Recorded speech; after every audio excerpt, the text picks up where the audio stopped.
Bismillahirrahmanirrahim. Assalamualaikum warahmatullahi wabarakatuh. Alhamdulillahi rabbil alamin. Wa bihi nasta'inuhu ala umuri dunya waddin. Asyhadu an la ilaha illallah wahdahu la syarikalah. Wa asyhadu anna Muhammadan abduhu wa rasuluh la nabiyya ba'dah.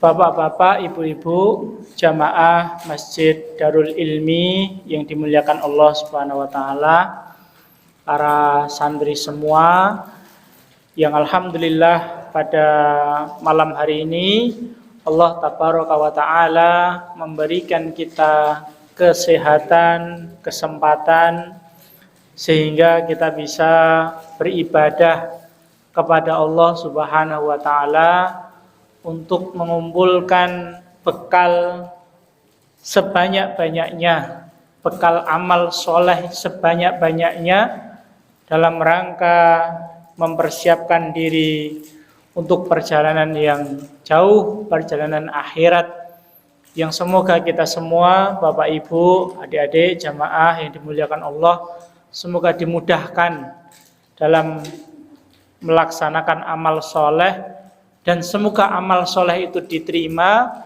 dan semoga diterimanya amal soleh itu bisa membawa kita ke surga kelak. Allahumma amin. Kemudian pada malam hari ini mari kita juga bersolawat kepada Nabi kita Muhammad Sallallahu Alaihi Wasallam. Beliau adalah suri tauladan kita yang sangat kita nantikan syafaatnya kelak di yaumul kiamah. Beliau yang telah menyampaikan risalah agama Islam kepada kita walaupun jarak kita jauh dengan Rasulullah Sallallahu Alaihi Wasallam, tetapi kecintaan beliau terhadap umatnya itu sangat besar. Dan kita pun juga sama, sangat mencintai beliau Rasulullah Sallallahu Alaihi Wasallam. Semoga kelak kita bisa bertemu dengan Rasulullah di surga. Allahumma amin. Bapak-bapak, ibu-ibu, adik-adik yang dimuliakan Allah Subhanahu wa taala. Allah Subhanahu wa taala telah menciptakan kita untuk sebuah tujuan. Yang mana setelah kita ketahui bahwa manusia diciptakan ke dunia ini adalah untuk beribadah, menyembah kepada Allah Subhanahu wa taala. Beribadah kepada Allah Subhanahu wa taala ini membutuhkan niat yang ikhlas, membutuhkan motivasi yang baik agar amal yang kita lakukan itu tidak sia-sia. Karena sebagaimana disampaikan oleh para ulama, amal soleh itu bisa diterima itu jika memenuhi dua syarat. Yang pertama adalah ikhlas, yang kedua adalah mutabaah. Yang pertama ikhlas adalah betul-betul ibadah yang kita lakukan itu diniatkan semata-mata untuk mendapatkan ridho Allah Subhanahu wa taala. Bukan ridhonya manusia. Bukan ingin mendapat pujian, mendapat popularitas, mendapat jabatan, tetapi semata-mata diniatkan untuk Allah Subhanahu wa taala. Kemudian yang kedua adalah mutabaah, artinya ibadah itu benar. Di mana Allah telah mengutus Nabi Muhammad sallallahu alaihi wasallam sebagai teladan, uswah hasanah dari urusan yang paling kecil sampai urusan yang paling besar. Maka jika kita ingin ibadah kita diterima, kita tingkatkan keikhlasan dan tingkatkan mutabaah. Dan mutabaah ini adalah dengan ilmu. Sebagaimana pendiri masjid ini memberi nama Darul Ilmi. Maka di antara harapannya mungkin adalah di tempat ini kita bisa mendapatkan ilmu. Di mana ilmu Bapak Ibu yang dirahmati Allah SWT itu lebih penting daripada kebutuhan kita terhadap makanan. Tadi para santri semua puasa rasanya bagaimana? Lapar ya? Lapar. Setelah makan kenyang. Kalau misalnya sudah kenyang dikasih makan lagi, kuat. Misalnya belum kenyang nambah lagi, dikasih makan lagi, sudah nggak enak. Untuk kebutuhan makan dan minum, kita tidak setiap waktu makan dan minum. Paling berapa? Sehari 3 kali? Kuat? Sehari 4 kali? Sehari 5 kali? Sehari 10 kali? Nah, mungkin ya. Jadi makan itu tidak setiap waktu kita makan.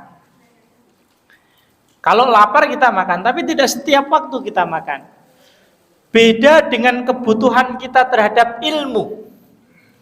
Imam Ahmad bin Hanbal rahimahullahu ta'ala berkata bahwa kebutuhan manusia terhadap ilmu itu lebih penting daripada kebutuhan manusia terhadap makan dan minum. Coba sekarang kalau kita tidak makan, tidak minum, apa yang terjadi kira-kira? Paling lapar. Kalau terus nggak makan, ya sakit, terus nggak makan, risiko terberat adalah meninggal, mati. Itu kalau nggak makan. Tapi kalau misalnya seseorang itu tidak mendapatkan ilmu agama, hidayah, rahmat, ilmu yang menjadi penerang, penjelas, ini benar, ini salah, ini halal, ini haram, maka risikonya adalah rohani kita akan sakit, rohani kita akan mati, dan ketika hati atau rohani itu mati, itu kita seperti zombie, mayat hidup.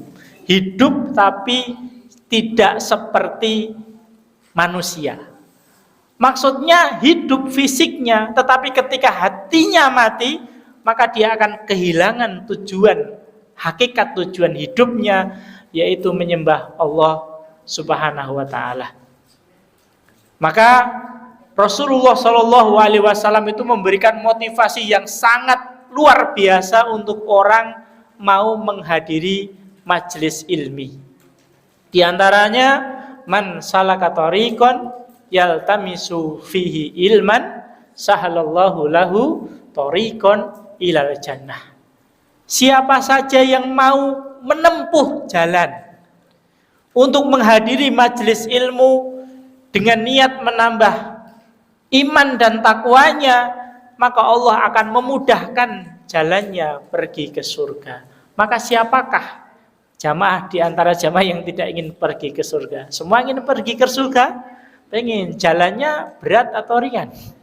Bisa berat, bisa ringan. Tapi seseorang yang menempuh jalan ingin menuju ke surga, maka di antaranya biar dipermudah oleh Allah adalah dengan belajar ilmu di majelis ilmu. Maka ciri orang yang baik itu adalah orang yang senang terhadap ilmu agama. May yuridillahu khairan yufaqihu fiddin. Cirinya kalau orang itu dikehendaki Allah itu baik, maka akan dibuat dirinya itu senang terhadap ilmu agama. Pokoknya yang berkaitan dengan agama itu senang. Pengajian senang.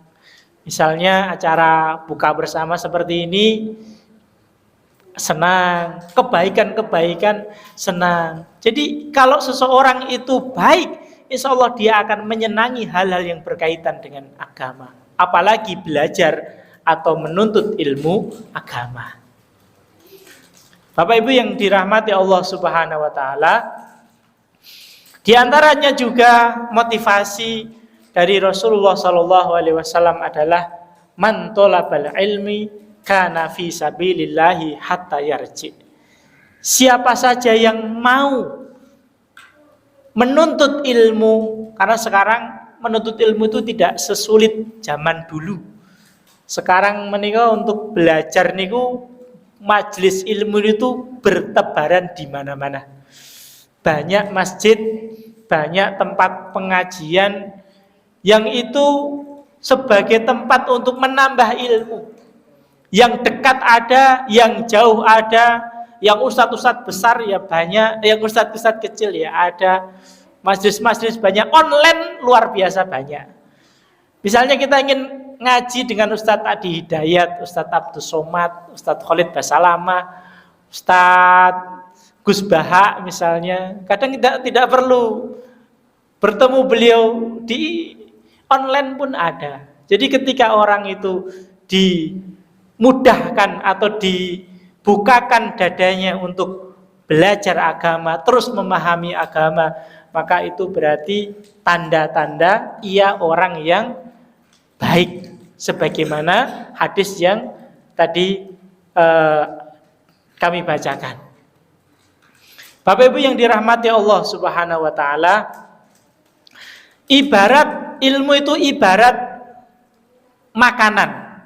Jadi kalau manusia itu dibagi menjadi dua, ada jasmani, ada rohani. Dimana kalau jasmani itu kebutuhannya adalah makanan dan minuman, rohani itu kebutuhannya adalah ilmu.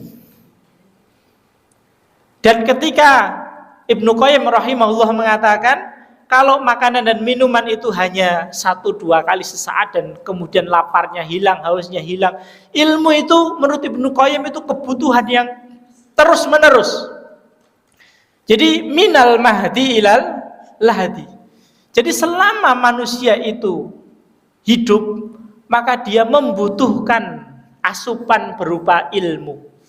Mungkin ada yang sudah tahu, tapi ketika belajar lagi, dia tambah lagi, dapat yang baru, dapat yang baru. Maka dengan ilmu itulah kemudian Allah Subhanahu wa taala akan menaikkan derajatnya. Yarfa'illahu alladhina amanu minkum walladzina utul ilma darajat. Sebagaimana surat Al-Mujadalah ayat 11, seseorang yang kemudian suka terlibat dalam ilmu, dia tambah ilmunya setiap hari dengan berbagai macam cara untuk memahami agama, maka Allah akan menaikkan derajatnya. Jadi sebagaimana dalam kitab Ta'lim Muta'alim itu, jadi fa inna faqihan wahidan mutawari'an asyaddu ala syaitani min alfi abidi. Sesungguhnya orang yang memiliki ilmu, ya, memiliki pemahaman agama yang lebih ahli fikih begitu, maka dia lebih ditakuti syaitan daripada 1000 ahli ibadah. Maka betapa mulianya orang yang memiliki ilmu, maka selayaknya bagi kita untuk terus meningkatkan ilmu. Yang dimaksud ilmu di sini adalah ilmu din, ilmu agama, ilmu yang dapat meningkatkan ketakwaan kita kepada Allah, menambah pengetahuan kita tentang Allah Subhanahu wa taala, menambah kedekatan kita, pemahaman kita tentang sunnah Rasulullah Shallallahu alaihi wasallam, ilmu yang dapat membersihkan hati dari kotoran-kotoran sehingga kita dapat memiliki hati yang jernih, kemudian datang ketenangan kepada kita, kebahagiaan kepada kita dengan sebab pemahaman kita terhadap agama, maka itu adalah merupakan rahmat yang besar dari Allah Subhanahu wa taala. Bapak Ibu yang kami hormati, alhamdulillah pada saat ini Allah Subhanahu wa taala memberikan kita karunia berupa bulan Rajab. Sebentar lagi setelah bulan Rajab selesai adalah bulan Sya'ban. Setelah Sya'ban apa? Ramadan. Maka dalam doa Rasulullah sallallahu alaihi wasallam itu, Allahumma barik lana fi Rajab wa Sya'ban wa balighna fi Ramadan. Maka ada 3 bulan yang disebutkan oleh Rasulullah secara berturut-turut, Rajab, Sya'ban, Ramadan. Tentu di situ ada maknanya. Bagaimana Rasulullah SAW ingin ketika seseorang ingin mendapatkan kemuliaan Ramadan, maka dia mempersiapkannya itu bisa mulai di bulan Rajab. Maka salah seorang ulama mengatakan, Syekh Abdul Qadir Al-Jailani itu, Rajab itu singkatan dari Ro, Ja, dan Ba. Ro itu adalah rahmatullah.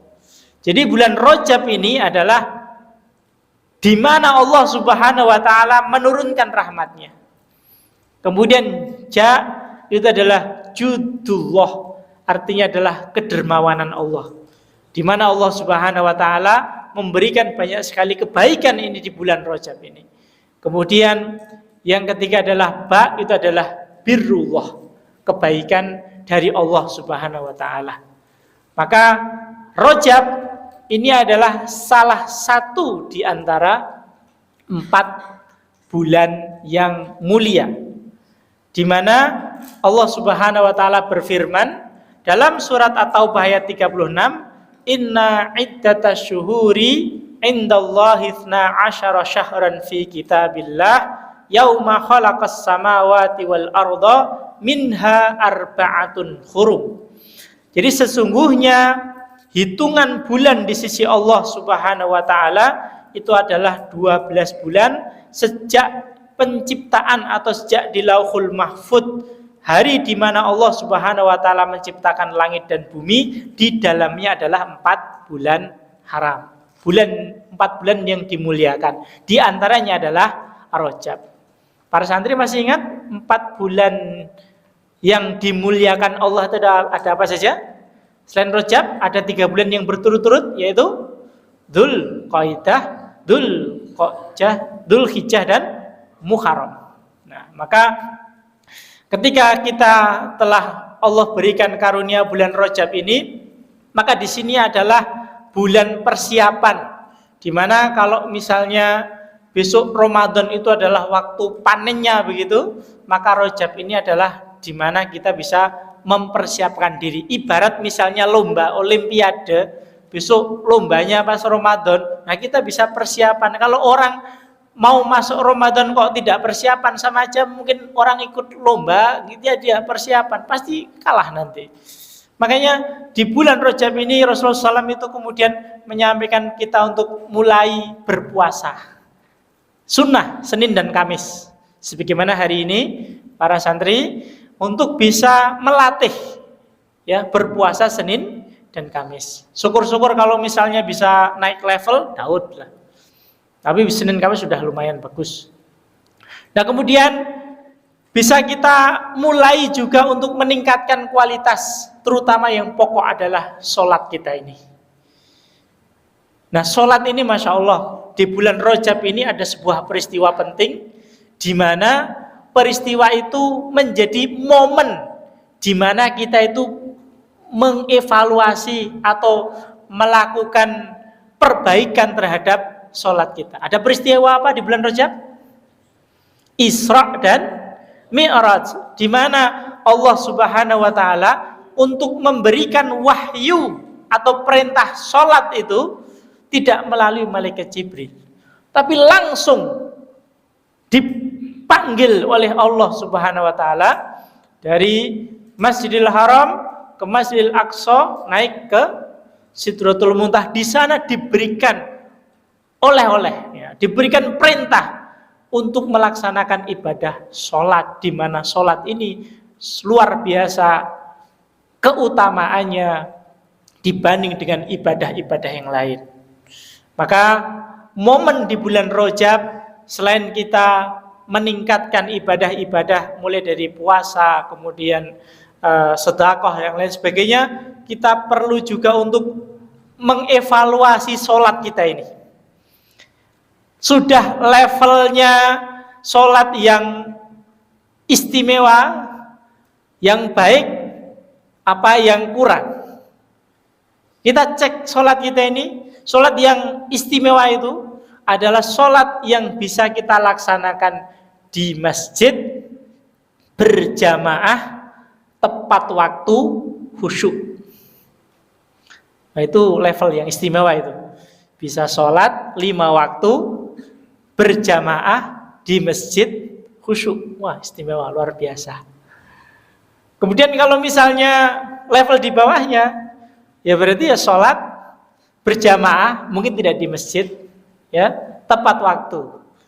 Atau kita cek sholat kita mungkin, Bapak Ibu yang dirahmati Allah SWT, apakah sholatnya masih, ngapunten, kadang-kadang masih tidak di awal waktu, atau kadang-kadang misalnya belum berjamaah, maka di momen bulan Rajab ini, mari kita perbaiki sholat kita agar menjadi istimewa. Kenapa?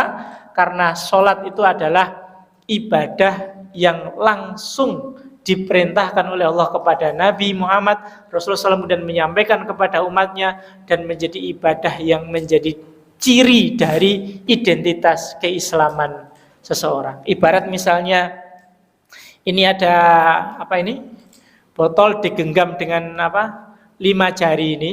Misalnya ini 5 jari mewakili rukun Islam misalnya. Ini ada syahadat, sholat, puasa, zakat, dan haji.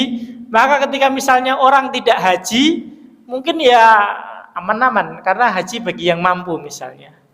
Kemudian dia tidak zakat karena nggak punya uang atau tidak senisab, masih aman lah, agamanya masih aman. Kemudian yang ketiga, dia tidak puasa karena mungkin ada halangan, sakit atau sepuh dan sebagainya, masih aman.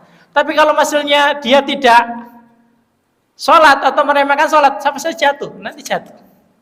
Nah, maka sholat ini adalah ibadah yang sangat penting, di mana Rasulullah SAW itu bersabda, awalu ma yuhasabu alaihil abdi as-sholah, faman sholahat sholatuhu faqad aflaha wa anjah, wa man fasadat sholatahu faqad khasira wa khoba. Jadi amal yang pertama kali dihisab di yaumul qiyamah itu adalah sholat.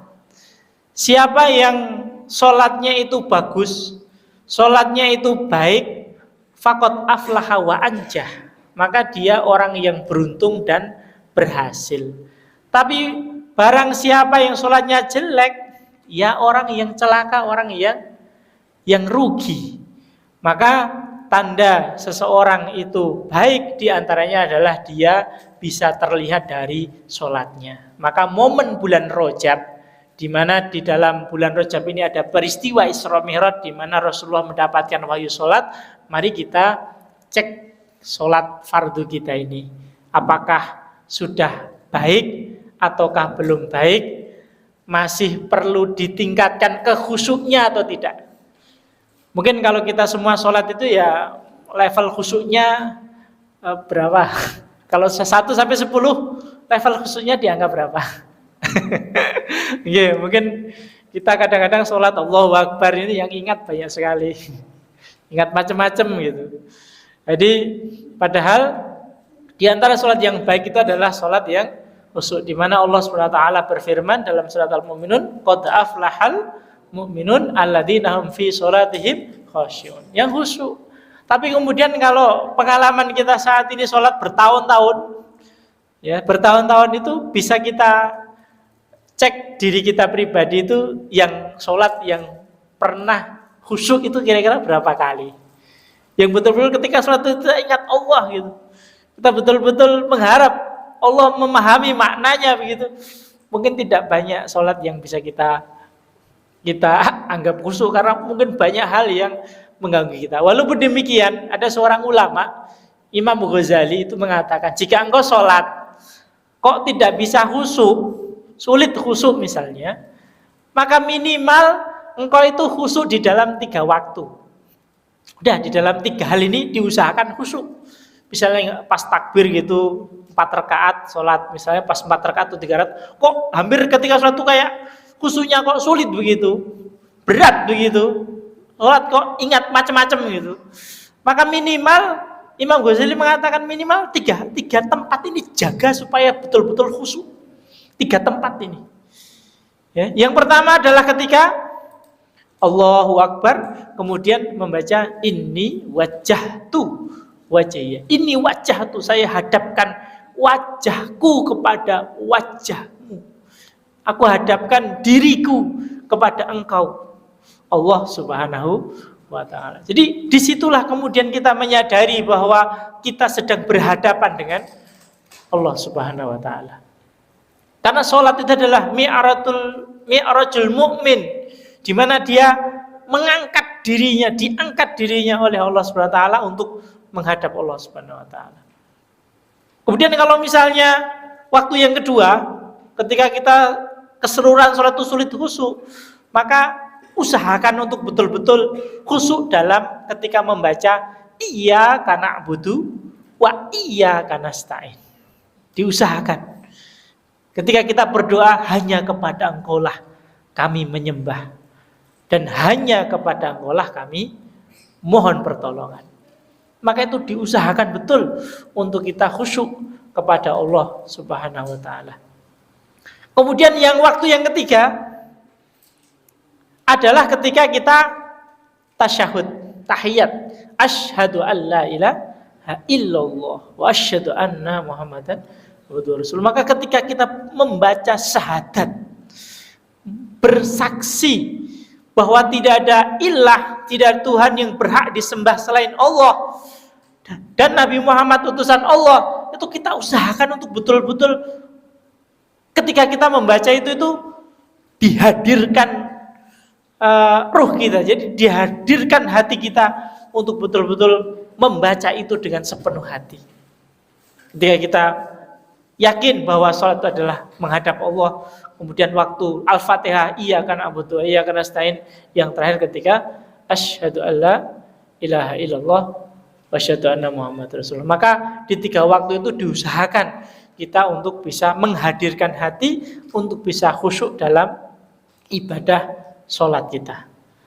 Maka jamaah yang dimuliakan Allah Subhanahu wa ta'ala, karena sholat itu selain juga tiang agama, sholat ini adalah sesuatu yang bisa menjadikan diri kita itu tinggi derajatnya ataukah tidak.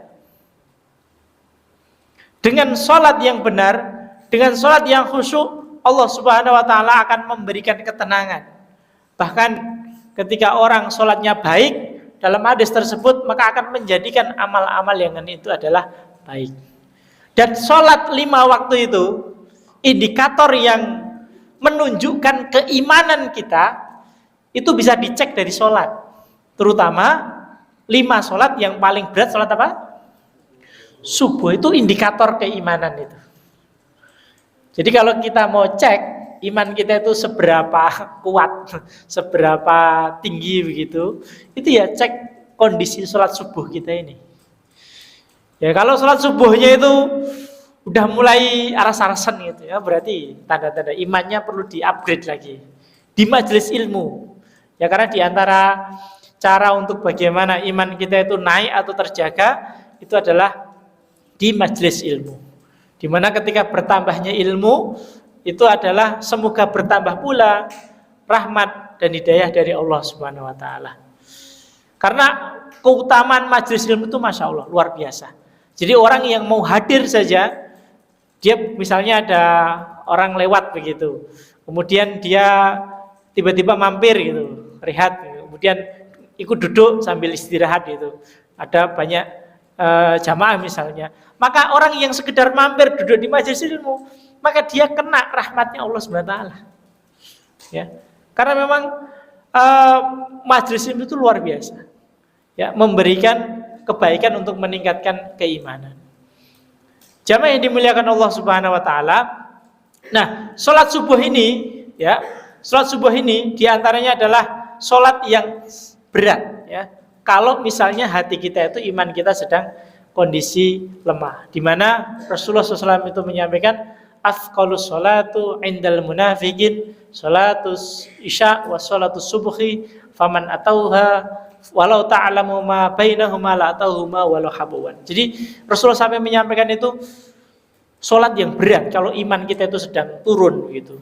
Atau misalnya iman kita sedang lemah begitu, maka itu adalah sholat subuh. Dimana ketika sholat subuh itu kita bisa beresi gitu, melaksanakannya berjamaah di masjid tepat waktu begitu, kita lawan ngantuk kita, ya, maka itu merupakan tanda di mana iman kita itu baik kalau bisa sholat subuhnya aman. Tapi kalau enggak, ya sudah, bisa jadi itu sedang turun. Nah, dan Rasulullah menyampaikan kalau misalnya sholat subuh itu kemudian pahalanya itu ditunjukkan begitu, ditunjukkan pahalanya sholat subuh itu, maka orang mungkin tidak ada yang tidak sholat subuh, karena memang pahalanya besar sekali. Sampai kemudian Rasulullah menyampaikan bahwa seandainya mereka tahu pahala sholat subuh itu, maka akan didatangi dengan merangkak, karena sangat besarnya itu. Tapi kemudian kembali kepada keimanan kita masing-masing. Jika misalnya iman kita kuat, kita bisa bersemangat. Tapi karena iman itu naik dan turun, kadang naik, kadang turun, kadang semangat, kadang kurang semangat, kadang tinggi, kadang rendah, ya fluktuatif begitu.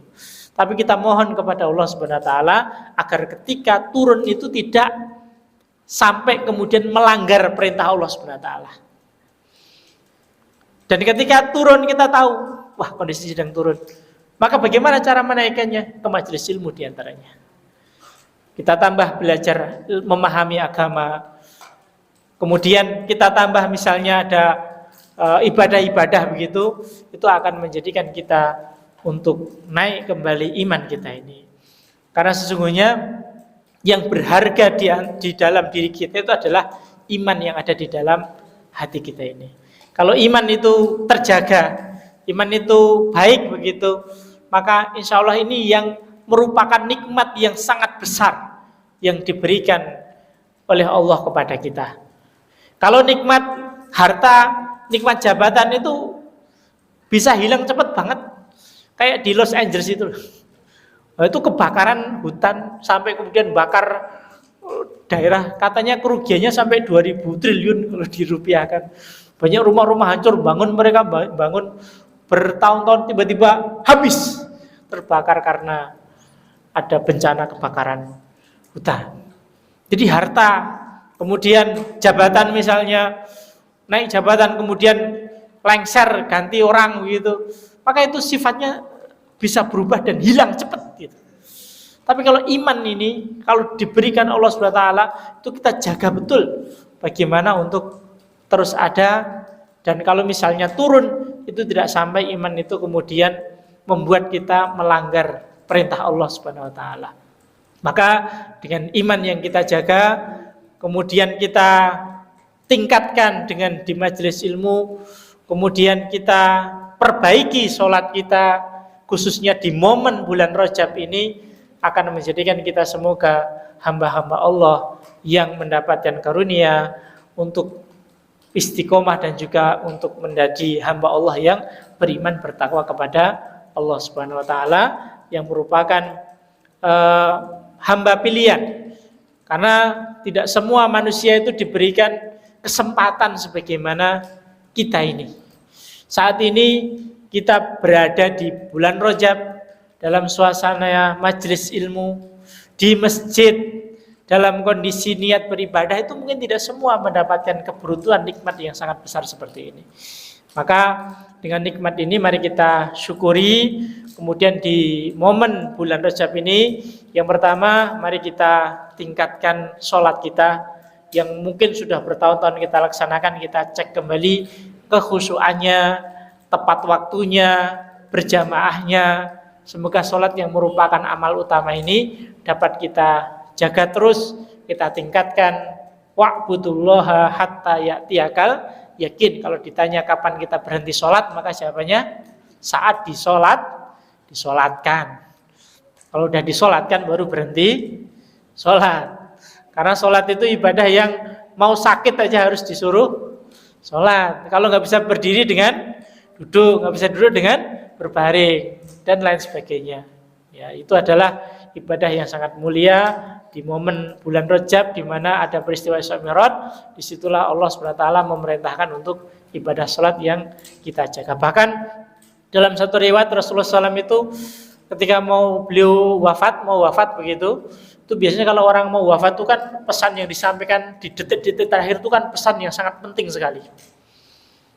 Kalau orang mau mendekati ajal, mau meninggal, biasanya wasiat itu kata-katanya itu yang paling kira-kira yang paling penting apa gitu. Maka dalam riwayat kita temukan Rasulullah SAW itu ketika beliau mau meninggal, itu yang dipesankan kepada umatnya itu apa coba? Bukan zakat, bukan puasa, bukan haji, bukan sedekah macam-macam, tapi apa? Salat. Ummati as-salat, wahai umat-umatku salat, jaga betul salat ini.